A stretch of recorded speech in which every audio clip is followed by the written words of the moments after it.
Melvin, I'm going to shut you up as well on that first pass so we can listen to this fantastic engine.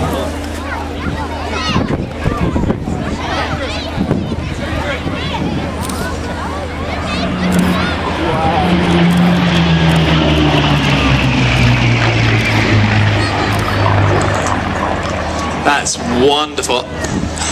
As you probably know, ladies and gentlemen, the Hawker Hurricane was one of those wonderful designs from the 1930s when we were in a time of need. The aircraft companies in this country got together and they actually preempted the request from the Royal Air Force, and both the Hurricane and the Spitfire were designed before the specification for them was issued.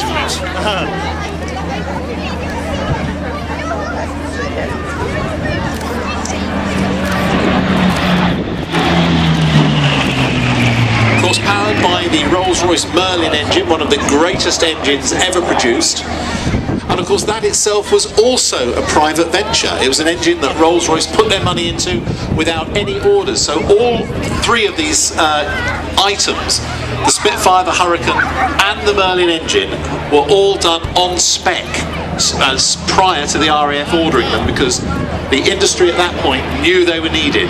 Now of course the Hurricane, as we know, a product of Hawker, it differed from the Spitfire in as much as the fuselage was made of steel tube, held together by fish plates. It was not an all-metal monocoque, stress skin construction, which at that time was new technology. It was like trying to make aeroplanes out of Kevlar and carbon fibre now. So the Spitfire was very new technology. The Hurricane was a slightly older technology, but it did mean that it was very easy to keep it maintained in the field. Everything on the Hurricane could more or less be fixed with hand tools that the ordinary RAF fitters would have. Unfortunately, this has meant that over the years they've proven increasingly difficult to rebuild because the parts aren't available, and there are just many more component parts in a Hurricane than there are in a Spitfire. Whilst there are now many, well, tens and tens, I think possibly well over 100 Spitfires flying in the world, there are many fewer Hurricanes.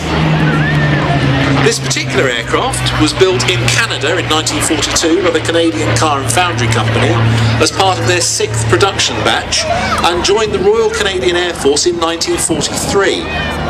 It was eventually struck off charge in 1947 and purchased by a syndicate in Saskatchewan, and ultimately restored in 1985, and is very unusual in as much as it is largely what we refer to these days as unrestored. That means most of the major components on this aircraft are just as they were when it came out of the factory.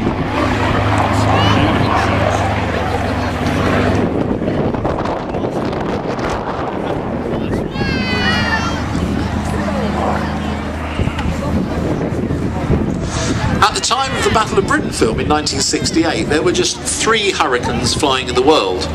There are now slightly more, but again, they do not, there's nowhere near as many as there are Spitfires. You see halves bringing it round there. This is one of the machine gun armed Spitfires. They were initially built with 8 machine guns hidden in the wing. This is a slightly later version that had 12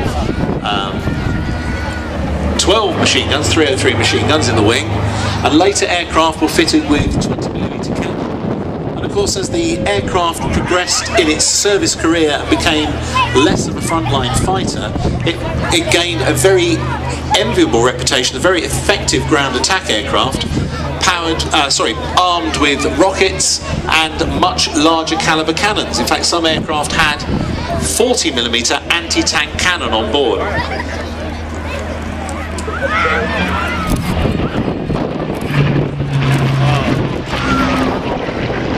The first flight of the Hurricane was in November 1935 down at Brooklands,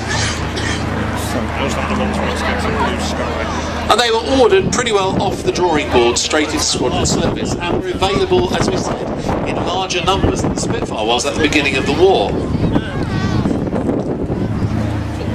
Churchill also made the decision that no Spitfires were to be sent to France prior to during the Battle of France, and so Hurricanes took the brunt of the fighting there. At that point, some of them were still being flown with the fixed pitch two-blade propeller. And whilst it's a very capable aeroplane, at that point some of the German bombers were still overtaking them.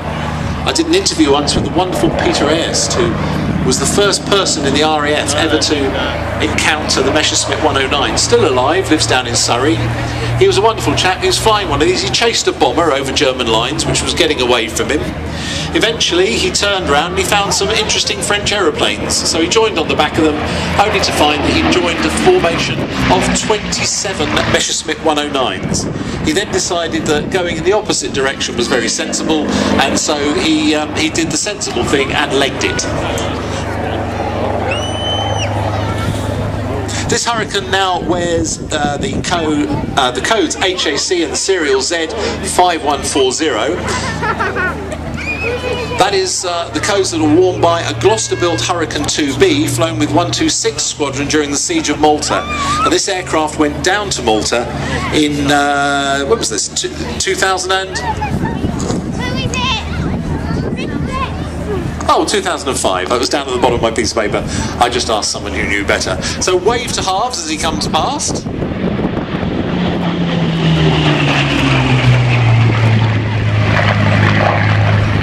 And listen to that wonderful noise. Now this aeroplane is also going to be doing something unusual, because many Hurricanes were supplied to the Russians as part of the Lend-Lease system during the war, and many Hurricanes flew in Murmansk. In fact, some of the ones that are now being rebuilt to fly are being recovered from the northern areas of Russia. And in August this year, this aircraft will be flown out to Moscow to take part in an air show out there.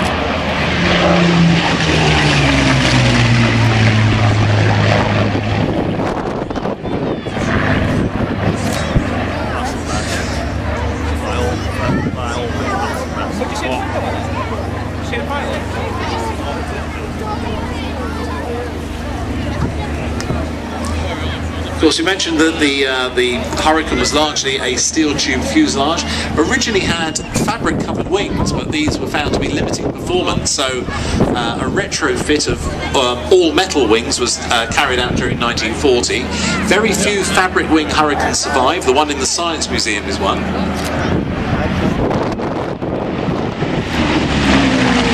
The relatively simple construction made it very easy to fix in the field, so it was able to take battle damage. And of course, where the main structural part of the fuselage is still tube, the covering on the rear fuselage, even on this aeroplane, is still fabric. So bullets that hit the aircraft would often just pass through and not really damage anything important. Also had a much wider track undercarriage than the Spitfire, and was much easier for relatively low-hourred pilots to operate on the grass fields of the time.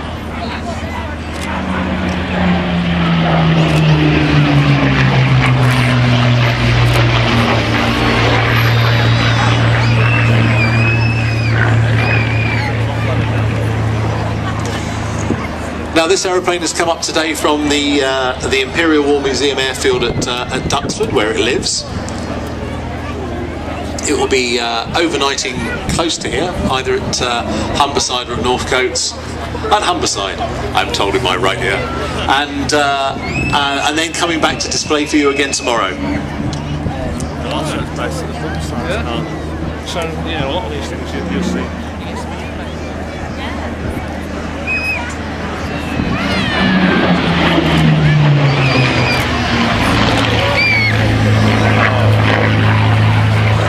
And as you see, this is in the early war period camouflage of green and brown with the sky undersides. And I've never known a paint shade have so many arguments about it as this sky undersurface. It was called Sky Type S. It's been nicknamed Duck Egg Blue, all sorts of things, and purists argue until their ears fall off about the exact shade.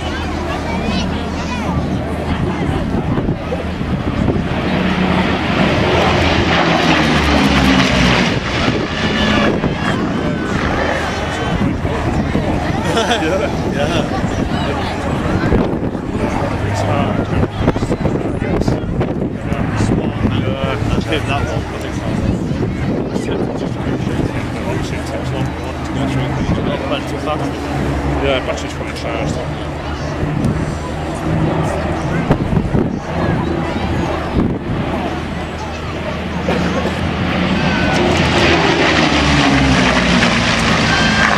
Now, we also mentioned earlier on Northcote's Airfield. Northcote's have been very helpful to us in organising the show. They have a museum and refreshments down there. And of course, Hurricanes aircraft just like this one were based there during the war. So please go and visit them and have a look and have a cup of tea and a bun. Yeah. They're staying up on the side overnight. Same kind of. Yeah.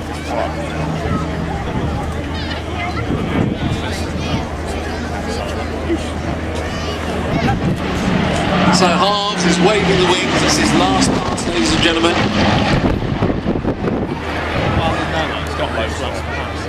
Because Or perhaps not. He hasn't called last pass, has he?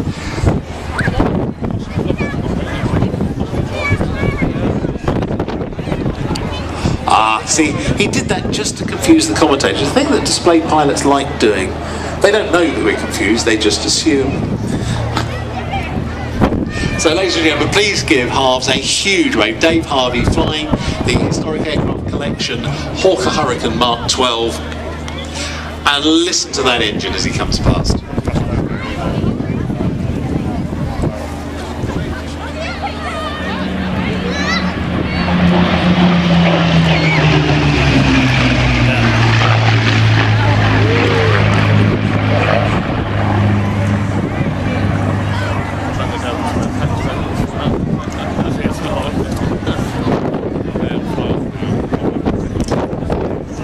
Well, that was wonderful to see. Always good to see a Hurricane. As you said,